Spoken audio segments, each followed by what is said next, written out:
wrong.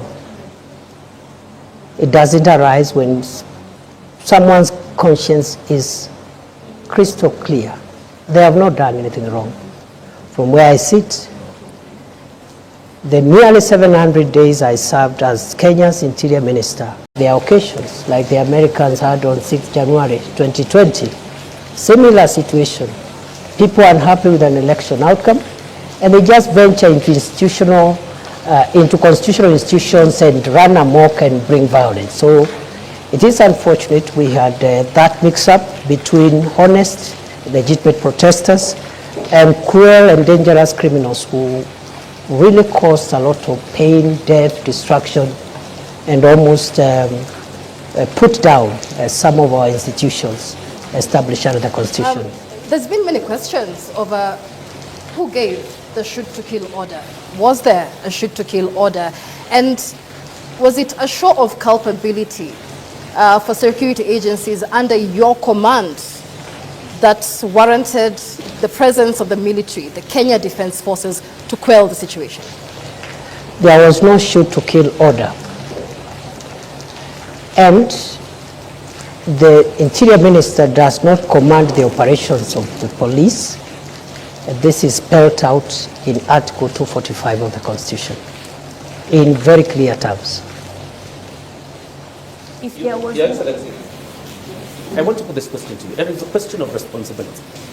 When you're being vetted for the second time as the Cabinet Secretary Interior, there was a lot of praise heaped on you for combating banditry in the north of Kenya. And you appeared to acknowledge that. Was the police in the North Rift under different command, so much so that when it comes to the Gen Z protests, you're not the one in charge, but when it comes to the North Rift, you will take the glory? At no time have I said I've been in charge of the operations on banditry, because the Minister for Interior does not play that role. Have I provided a policy leadership to deal with banditry in the last 2 years? The answer is yes, in a very consequential manner, with great humility, because other than advising on the establishment of the Operation Maliza Uhalifu and the gazettement of the disturbed areas, that's the job now of the minister. Those are policy interventions.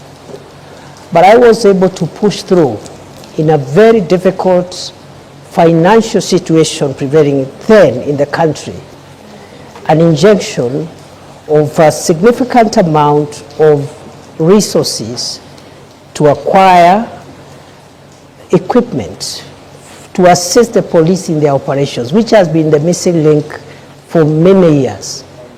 MRAPs, that is the mine resistance ambush protected vehicles, armored personnel carriers, drones, that is the aerial vehicles, unmanned aerial vehicles, and so many other, including personal protection items. So, in a very modest way, I would want to be associated with the tremendous work done by the police, with the support of the military, to dismantle the infrastructure of banditry in the North Rift, because I provided policy support for the acquisition of modern weapons and also providing the legal space for the police to carry out operations, especially in the areas which I classified as disturbed and dangerous, because that is where criminals were always retreating and regrouping. Those areas today are completely free from bandits. The question here, Your Excellency, is on the question of responsibility. Local NGOs, the United Nations, the US government, the foreign missions have admonished the government of the Republic of Kenya over its human rights record, and particularly the handling of a Gen Z protests. My question to you tonight is, when the Republic of Kenya is being admonished, who takes responsibility? Well, as I have said, you see, the general admonition or viewpoints by various stakeholders on the performance of government on many things, including homeland security, is a legitimate thing.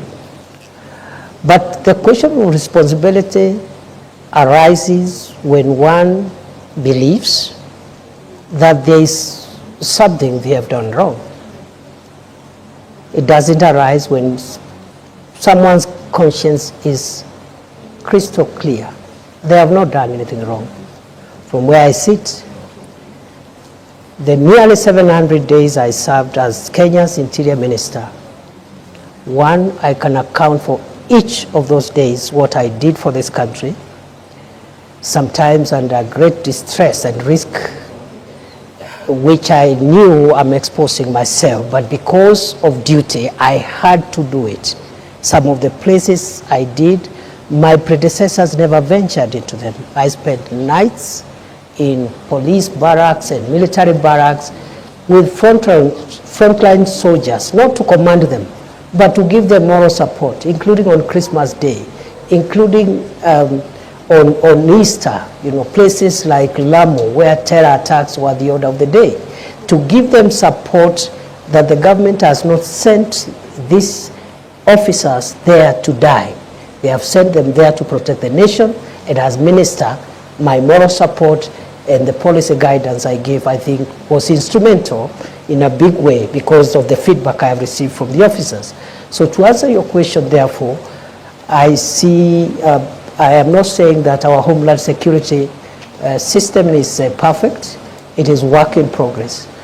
But responsibility is individual. It's not collective. I must remind you, Prof, and the viewers that there's a lot of rain here, so we'll have to speak a bit louder so that we can be heard. But as you speak about policy guidelines and taking modest credit for what was done in the North Rift on banditry, are you trying to tell us that you could not give policy guidelines on how police protests or moral support in them ensuring that they adhere to human rights? We did. So what happened? What went wrong? What went wrong is what goes wrong when maybe, the operations, security operations are intense and emotive operations. It's not somewhere where an officer will be told, when you reach there, do this, do this, do the other. So what we have are general policy guidelines. For example, the use of labor force is reserved when to apply when the life of the officer is at risk. So was if any, a criminal, was any for example, officer's life in wants danger? to take Allow down, me, Professor Kindiki, yes, was any police officer in danger when David Shege and Enoch Chalo, Erickson Chalo Mutisia only had a flag and they were dancing outside Parliament? What threat did they pose to security officers at Parliament? That is the matter under investigations. If the circumstances you're reading out there is what happened, the officers will be accountable. It's as simple as that. And how long will that take? As soon as IPOA completes the investigations and forwards the files to the DPP. Criminal investigations are complex. They involve scientific assembling of evidence. It is not enough to rush suspects to court only for cases to collapse. And it is not uniquely a Kenyan issue. Criminal investigations, especially in a complex endeavor like the situation you're referring them to, take a bit of time, and therefore I'm hopeful that... Why were the police in mass? How complex was that? That we again, could not see who was ensuring security is not breached? You're just telling me what you think or saw, but it was which is part of TV. evidence. It which was is on part live of TV. Evidence. There are photos of police officers who are masked. I am You not can't disputing. identify them. I'm not disputing. But Just as telling the you CS Interior, that is part of the evidence that is required to hold into account any person who may have been involved in that unfortunate incident you're explaining. Your Excellency, if you were to move this forward and probably look at why the public is on you. This is what you said on the 12th anniversary of the Supreme Court about a month ago. And you were talking about crucial jurisprudence. He said, I have had to ask myself whether the highest interest is the public interest or there is a higher interest called the national interest. Because